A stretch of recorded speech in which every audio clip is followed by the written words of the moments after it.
Bonjour à tous, bienvenue dans cette matinale. On démarre au palais présidentiel et le Conseil des ministres qui s'est tenu hier. Des sujets sur la table, des discussions comme à l'accoutumée, l'intégration des personnes handicapées dans le monde du travail, le déplacement de la Sotra à Boaké et dans d'autres villes de l'intérieur du pays et la mise aux normes des stades devant accueillir la CAN 2023. On voit cela avec Viviane Aïmer. Au tableau du Conseil des ministres de ce mercredi 22 septembre 2021, sous la présidence du président de la République Alassane Ouattara, on relève la signature d'un projet de loi, la signature de 7 décrets, l'accord de nomination de 4 nouveaux ambassadeurs étrangers et l'adoption de 10 communications émanant de différents ministères. Économie, développement des infrastructures, au volet social, 2 décrets ont été adoptés relatifs à l'intégration des personnes handicapées dans le monde du travail. Le Conseil a adopté un décret portant création, attribution, organisation et fonctionnement de la Commission technique d'orientation et de reclassement professionnel des personnes en situation de handicap dans le secteur public, en abrégé COTOREP secteur public. Toujours au titre du ministère de l'Emploi et de la Protection civile, le Conseil a adopté un décret portant création, attribution, organisation et fonctionnement de la Commission technique d'orientation et de reclassement professionnel, mais cette fois-ci du secteur privé, en abrégé COTOREP, secteur privé.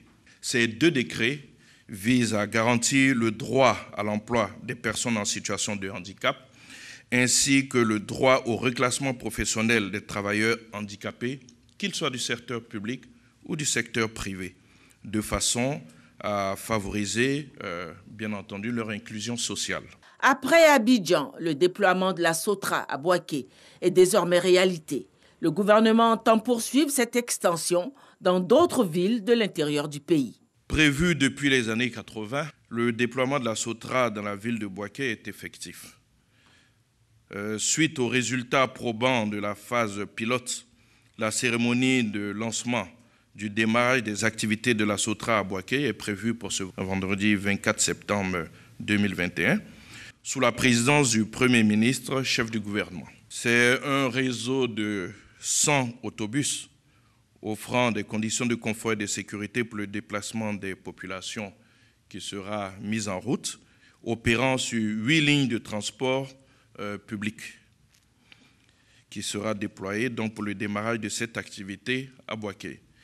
Et à l'horizon 2023, la Sotra va donc aligner 400 autobus qui vont opérer sur un total donc de 10 lignes avec 1300 emplois directs qui seront créés et 2000 emplois indirects. Aussi, afin d'accompagner le développement équilibré du territoire et de satisfaire les besoins de mobilité urbaine, le Conseil prévoit, sur la période 2021-2023, le déploiement de la Sotra ou d'un système de transport par autobus dans les villes de l'intérieur du pays, notamment à Yamoussoukro, à San Pedro et à Korogo. Crash de l'avion de l'armée ivoirienne survenu dans la nuit du jeudi 9 septembre au vendredi 10 septembre à la frontière nord du pays. Une communication sur les premières conclusions de l'enquête a été présentée en Conseil des ministres. Les premières conclusions de l'enquête diligentée au lendemain du crash de cet aéronef, un hélicoptère de l'armée ivoirienne, indiquent qu'il serait survenu suite à des conditions météorologiques défavorables.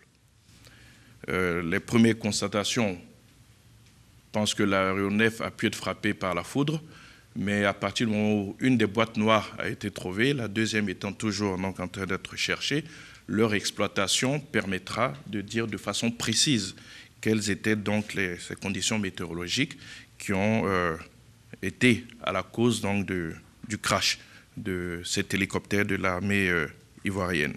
Les recherches ont permis de retrouver les dépouilles des membres de l'équipage, constitués de 3 instructeurs étrangers et de 2 opérateurs ivoiriens. Évidemment, le Conseil a une pensée pour la mémoire de ces disparus et un hommage militaire sera rendu aux victimes ivoiriennes ce vendredi 24 septembre à la place d'armes de l'état-major général.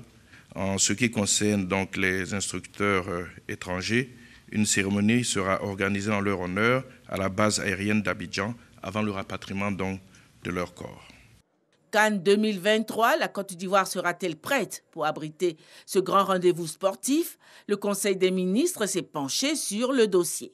On peut dire que globalement, le niveau d'investissement est satisfaisant et nos installations seront prêtes donc pour la Cannes dès 2022, juin 2022. Cependant, il existe des normes de la FIFA et des normes de la CAF, et il était important que toutes nos installations soient mises en conformité avec ces normes. Ainsi, donc, le stade des Bimpé, donc, qui a été livré, est fermé pour cette mise en conformité. Et même si le stade de Yamoussoukro est achevé à plus de 90%, la pelouse est impeccable, mais la mission de la CAF qui est arrivée ici a souhaité que les derniers matchs de qualification qui nous restent puissent être joués à l'étranger. Et c'est ce qui sera fait. C'est des matchs donc, qui devaient être abrités en Côte d'Ivoire, mais en raison donc, de cette opération de mise en conformité de nos installations, eh bien, ces matchs vont se dérouler à l'étranger. Prochain Conseil des ministres, le 6 octobre. Autre volet de l'actualité, Yamoussoukro accueille un projet d'appui aux élections en Côte d'Ivoire. La commission électorale indépendante CEI et le PNUD dressent ainsi le bilan de leurs activités communes. Sidonie Davila nous en parle. La commission électorale indépendante et ses partenaires techniques et financiers satisfaits d'un dénouement positif des élections en Côte d'Ivoire, de la présidentielle en octobre 2020 aux législatives en mars 2021. C'est un processus électoral qui est bouclé. La CEI dresse le bilan de ses activités avec ses différents partenaires pour renforcer son système. C'est dans ce cadre que se tient l'atelier bilan du projet d'appui aux élections en Côte d'Ivoire, PASS. Je voudrais souligner qu'il ne s'agit pas de faire une évaluation de la CEI, puisqu'on n'en a pas le mandat, et encore moins du processus électoral. Mais il s'agit ici de dresser le bilan des activités réalisées conjointement avec la CEI dans le cadre d'un partenariat fructueux afin de déterminer ce qui a marché, ce qu'on aurait pu faire mieux, mais également ce qu'on n'a pas pu faire, afin de tirer les leçons pour la suite et la période entre deux élections. Le programme des Nations Unies pour le développement PNUD et la Côte d'Ivoire ont signé le 30 janvier 2020 un programme d'appui au cycle électoral PASS. C'est cet accompagnement des partenaires extérieurs à travers le PNUD qui a permis à la CEI d'atteindre ses objectifs. Nous connaissons tous le contexte dans lequel s'est déroulée l'élection présidentielle d'octobre 2020. Les élections législatives de mars 2021, plus inclusives, plus transparentes et généralement sans violence, ont démontré d'une certaine manière la maturité technique des institutions et organes impliqués dans la gestion des élections en Côte d'Ivoire. Je félicite la commission électorale indépendante et l'encourage à pérenniser ses acquis. On s'est inscrit dans ces projets en tant qu'équipe Europe, Team Europe, parce qu'on pense que c'est important de vous accompagner. La démocratie et la paix, et vous le savez très bien, c'est quelque chose qui n'est jamais un acquis. C'est quelque chose qui se travaille tous les jours. La détermination et le professionnalisme de la CEI reconnus et salués pour le président de l'institution, Ibrahim Koulibaly Kubière, l'heure du bilan est aussi l'heure de la reconnaissance. C'est le lieu de vous exprimer ici ma très sincère gratitude et celle de tous les membres de la commission électorale indépendante. Je voudrais profiter de cette opportunité pour réitérer ma reconnaissance au système des Nations Unies et particulièrement au PNUD. Nous avons certes connu des écueils. Il n'en demeure pas moins que nous avons engrangé des succès francs et des acquis indéniables. Il est à notre avantage, donc, dans la suite logique de notre coopération, de marquer un arrêt. Les travaux de cet atelier sur le bilan du projet d'appui aux élections en Côte d'Ivoire, dénommé PASS, se tiennent du 22 au 24 septembre. Partenaires financiers, chancellerie, groupements politiques, corps préfectoral, sécurité, société civile, tous participent à cet atelier conjointement organisé par le PNUD et la CEI. Un autre bilan, celui que fait le Conseil à Café Cacao sur son programme d'arrachage intensif des parcelles infestées par la maladie du Shoot and Shoot. Des experts sont réunis à Yamoussoukro autour de ce sujet dont nous parle Noël Gnagno. Le Shoot and Shoot, c'est une maladie qui affecte le verger cacao, qui le détruit. Le Shoot and Shoot, comme son nom l'indique, impacte la production. Les baisses de production sont de l'ordre de 25% la première année, 50% la deuxième, enfin mort du cacaoyer 3 à 5 ans après, à titre d'illustration. Donc à partir de 16 maintenant, ça commence à diminuer. Bon, en 2019, 2020, même vraiment, je n'ai rien. Pour avoir même 2 sacs, j'ai des 1000 problèmes. Et ce sont les sociétés qui ont regardé ma plantation, que c'était la maladie qui est en train de détruire ma plantation. Son seul remède à ce jour, l'arrachage des plants infestés. Janvier 2018, lancement du programme à Oku-Kofikoro dans le département de Bouaflé. Objectif, arracher 100 000 hectares de plants infestés sur 3 ans.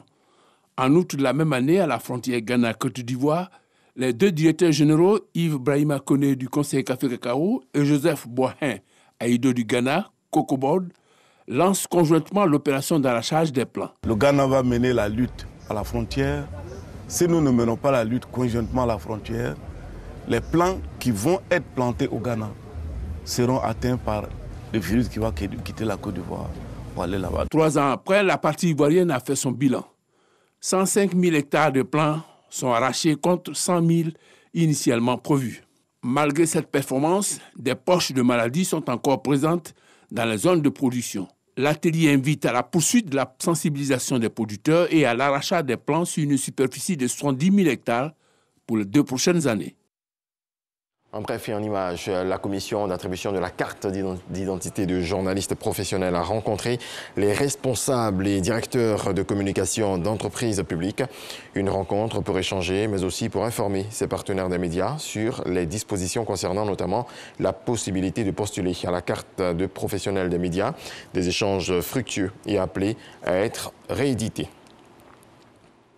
Dans le reste de l'actualité, la gestion de la démocratie et des libertés du président Talon est décriée par ses opposants et les ONG internationales. Le climat est tendu et les exigences de l'opposition de prendre des mesures pour décrisper le climat politique sont restées jusqu'à présent sans suite. Mais hier mercredi, Patrice Talon a reçu au palais présidentiel son prédécesseur Boni Yayi.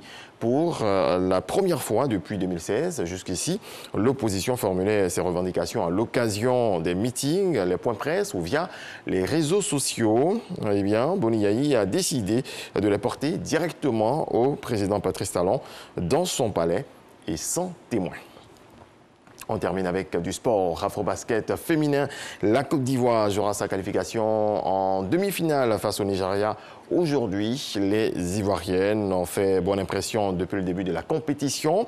Elles se sont qualifiées hier pour les quarts de finale en battant la Guinée 81-50. Les Ivoiriennes vont donc affronter les Nigérianes, double championnes d'Afrique et qui ont un jour de repos. Ça compte.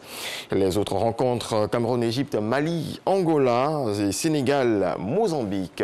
Toutes ces rencontres se disputent aujourd'hui. Voilà, c'est la fin de ce point de l'actualité. Merci à toutes et à tous de nous avoir suivis. Excellente journée. Paix dans vos foyers.